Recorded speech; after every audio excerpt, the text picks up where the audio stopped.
Hi, Steve Hayes here, and welcome to Days Are Getting Better, episode number 32.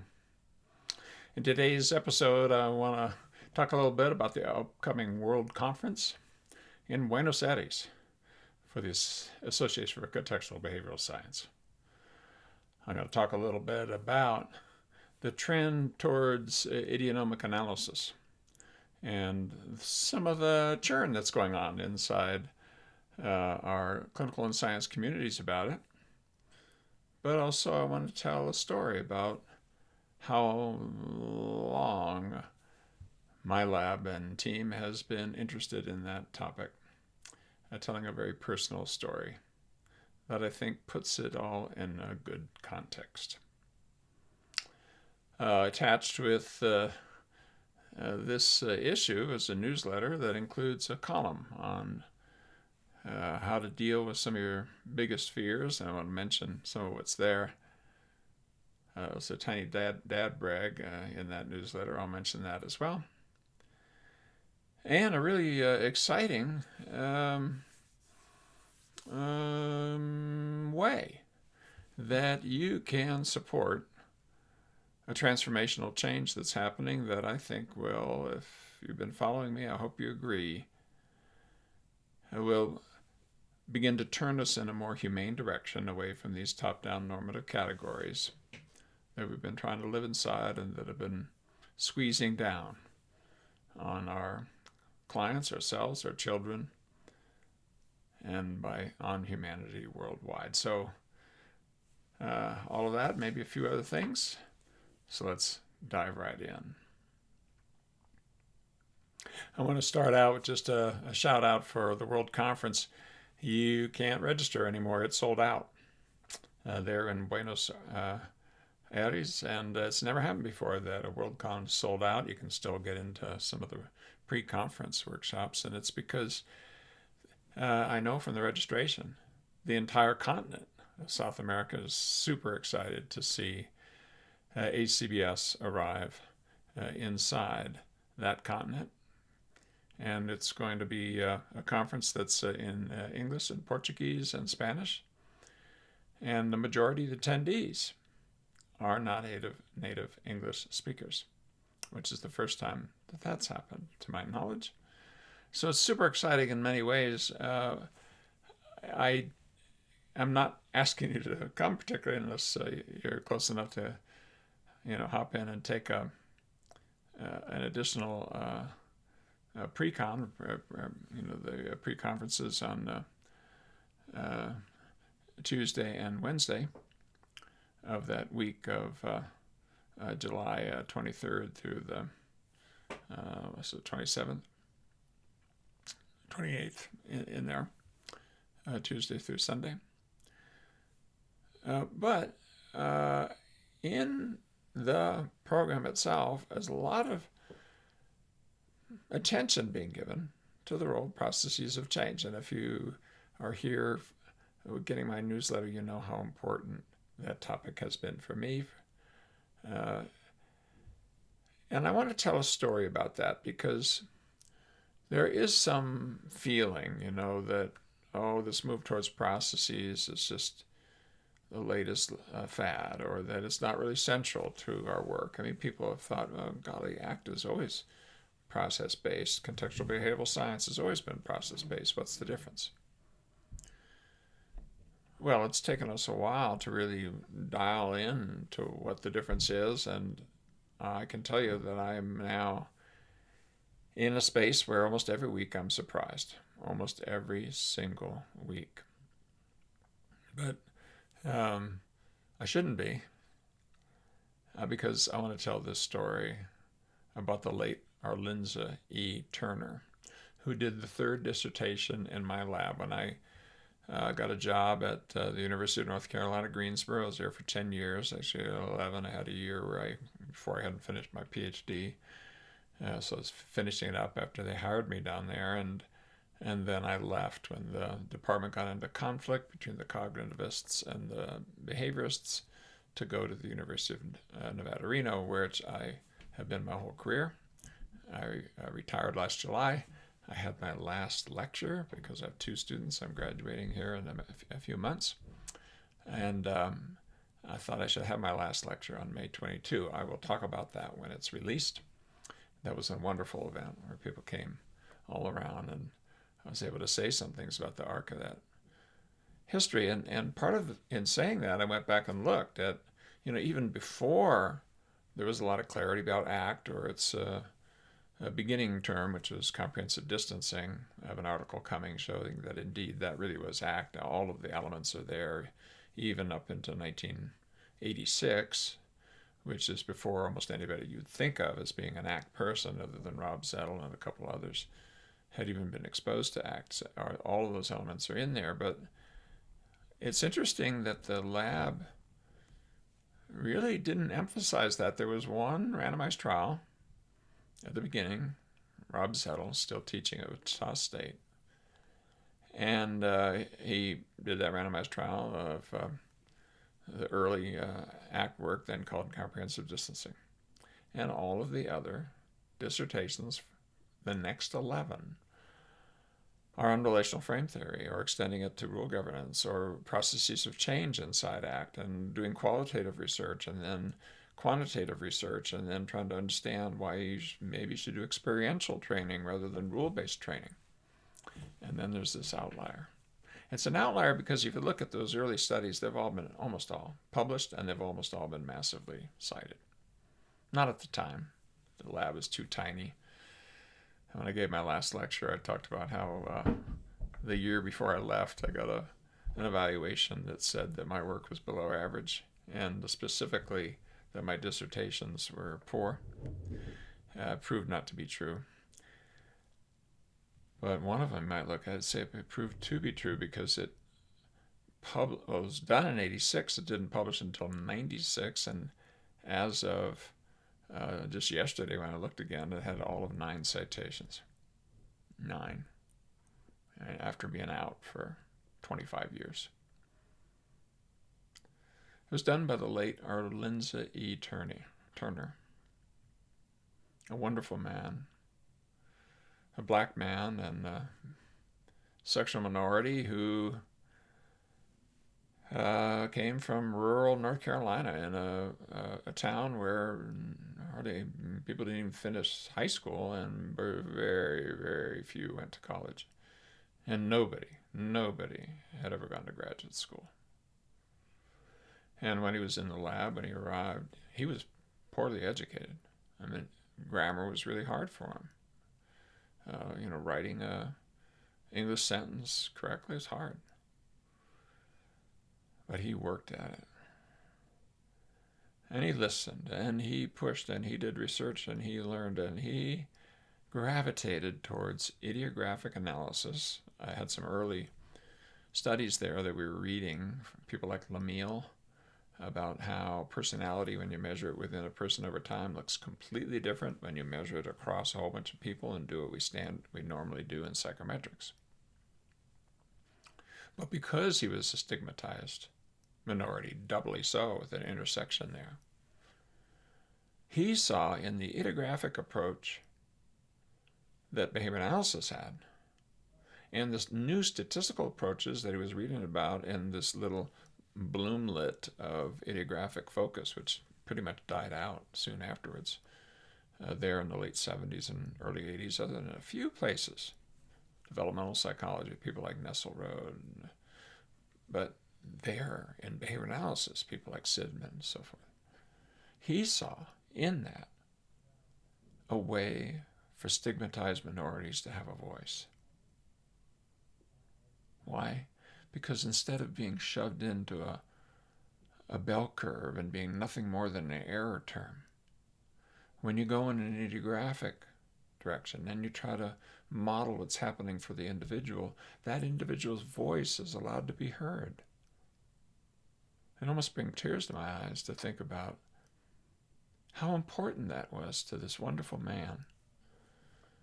And what he did is he took males, we didn't assess their sexual orientation, but it was difficult with ethics boards and so forth to deal with this. It was so early, in the early 80s, and exposed these men to pictures of nude females and nude males, and they also rated their degree of sexual interest and arousal.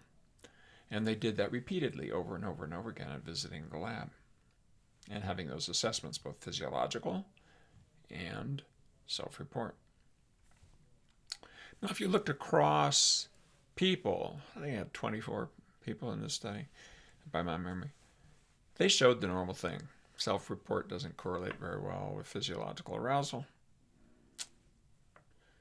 We actually manipulated something, and one of the conditions was people were told that while they were watching, we'd be in the other room watching the readout on the polygraph. Or in another case, that we wouldn't be there, and the polygraphs would be read by somebody else who wouldn't know who they were. So you had a public and private kind of condition. I'm not getting a few of the details wrong, but that was basically how it was manipulated. When you were looking across people, it didn't show any difference. They were correlated weekly, 0.3, and it didn't make any difference whether it was public or private. Now you went individually, one at a time, because they were coming back repeatedly, and calculating correlations between this, where each man was being modeled. Now the correlations between arousal and self-report almost doubled by my memory. And when you knew that somebody else was watching versus not, it altered how physiological and self-report fit together. I think people started maintaining a social impression by what they say. Interesting, isn't it? 1986, the first idionomic study in my lab, and one of the first in applied psychology, at least in clinical psychology, that I can find, was done. I mentioned there was conflict in the department when Sonny gave his talk. A wonderful talk. It was beautiful. One of the faculty members came over and whispered in my ear, sneering almost, "A mind is a terrible thing to waste," which is a statement that was used to raise money for traditionally black colleges. No wonder I left that department soon after.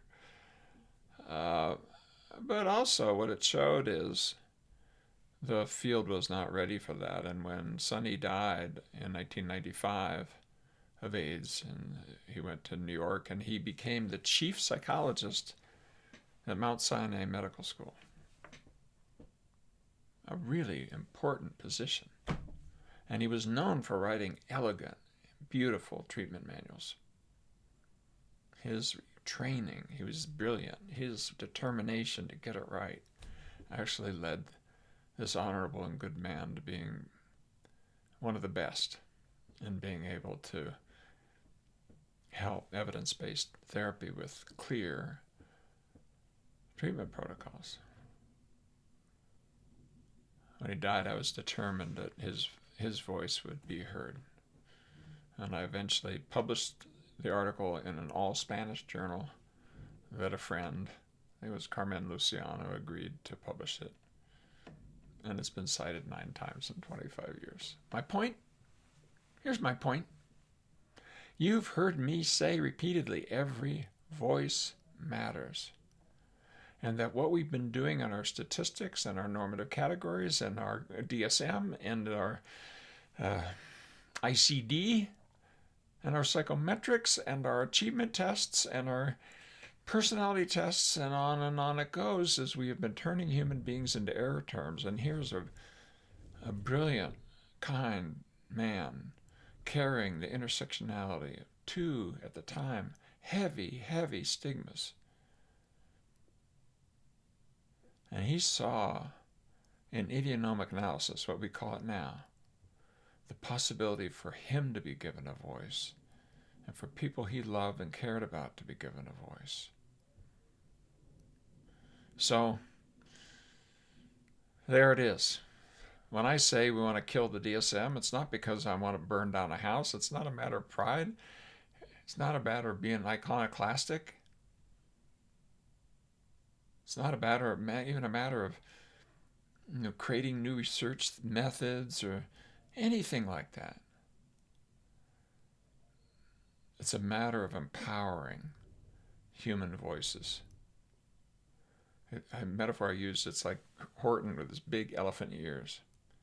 Because in our research, I'm not going to have time to tell the story today, we are now finding and we are now seeing, when you look idiographically one at a time, and then you cluster, not using the traditional ways that group statistics tell you to use. They say, oh, this models the individual if you just do multi-level modeling. No, it doesn't. It distorts the individuals. It forces them into a tighter distribution, especially if there's unexplained diversity, because that's what the mathematics is designed to do, even when it's trying to model the individual.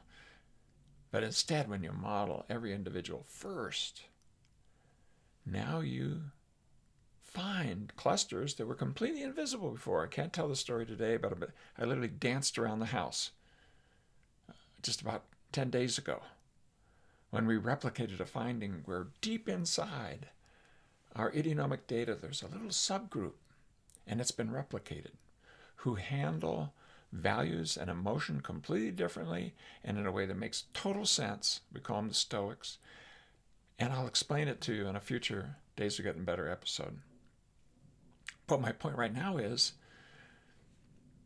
this wonderful, courageous man who deserves to be remembered, who has his dissertations cited 9 times total, and all the other ones done at that era are cited on average about 120 times, saw the importance of an analysis that allows individuals to be heard. And the metaphor I was about to use, it's like Horton hears a who with those big elephant ears, and then on a little speck of dust, there's the Whoville, and they're calling out, we're here, we are here. We are now hearing the voices and seeing it in our data. When you model it individually, there's a cluster there, and you even have to create new names for it, for the cluster you see and for the way that you see it.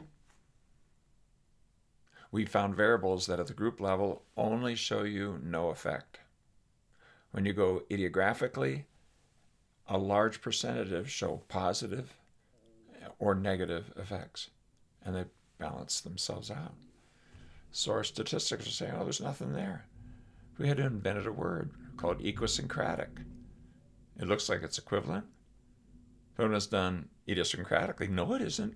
It might be the most important variables in determining what's most helpful to people. Because when they go into the groups and our theories, they disappear. But when you look at them idiographically, some are here and some are there, and that could make a big difference in deciding how to help someone. So I know I've gone long, and I'll probably get scolded for being that long. But I wanted to finish this little Days Are Getting Better with a couple of shout-outs, and also for an appeal that will make a little more sense given what I just said. One thing that's in the newsletter is a little dad brag of a really, really wonderful story that my daughter Essie wrote, and she won an award in New York, an important award, and a pretty famous actress. There's a link there in the newsletter, reads her short story of a fictional family and a fictional mother who's facing a hard choice. So I want you to attend to that. I won't unpack it, but there's things in there that are actually relevant to the theme that we're talking about today. And then the other one, a big one, is I want to announce that we've started a Patreon account. As you may know, I am president of the Institute for Better Health, a 501c3 charity in California that owned for 47 years, or maybe a little more, somewhere in there. Jerry Piaget and his wife Joan and their colleagues have dedicated IBH to improving the quality of mental health training and treatment. And IBH 2.0 has released MindGrapher. It's now inside ActGuide and PsychFlex, as you might remember. And we are dialing in how to do what Sonny Turner knew was important if you really care about elephant ears and hearing every voice that's trying to say, I am here. Hear me. If that seems important to you, I would beg you really to click on that link and consider being a Patreon supporter at any level. And if you come in at any level, different things happen at different levels, cool things and more over time. Every single penny goes to IBH and charity. Not a single penny comes to me. Believe me, I write checks to IBH. I don't take money from IBH. Never will. If you want to be part of the solution, if you want to find a way, because when we get in there and we see things and we know if we can just put this data analytic tools in the hand of people, they're going to see their clients differently. They're going to know, they'll have those elephant ears to be able to hear what the person is saying. Even brilliant clinicians can sometimes miss things, and we have some wonderful demonstrations of that at WorldCon if you come. I'll tell those stories later here in a later episode. Today's are getting better. By you being a Patreon supporter, where every single penny, talk to your tax accountants, etc., you may be able to take it all as a deduction because every single penny goes to a charitable organization, and it will be spent on being able to develop the statistical tools and to put it into people's pockets that will allow people around the world to hear the voice of people who hitherto have not been able to be heard fully and have been treated as error terms or shoved into normative categories. Enough is enough. We can't kill the DSM. That's not really the purpose, but you can't replace it with something better, just with emotional appeals. The only way to do it is with data, and the only way to collect that data is from people on the ground, and the only way to do that in the massive amounts that we need is through tech, and it turns out that's expensive. Every single thing I say, boy, that would be really cool. Cha-ching, that's another $15,000. So if you, the many, many thousands of folks who follow me, that sounded prideful, didn't it? Well, there's a lot of people who have come to trust this voice. And if you do, and it's in your heart, if you're moved by that story of the late Arlinza E. Turner, click on the link.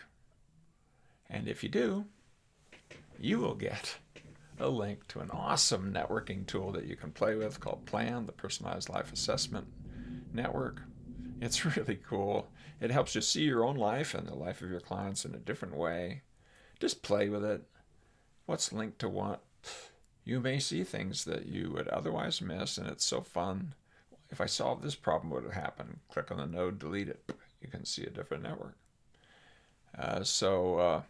There's a link that will be revealed if you make a Patreon contribution, even if it's all the way down at the $1 per month level, which is the minimum that Patreon allows. So with that, we'll conclude. Another days are getting better. I hope to see you there in Buenos Aires, and if not, I'll see you on the other side of it.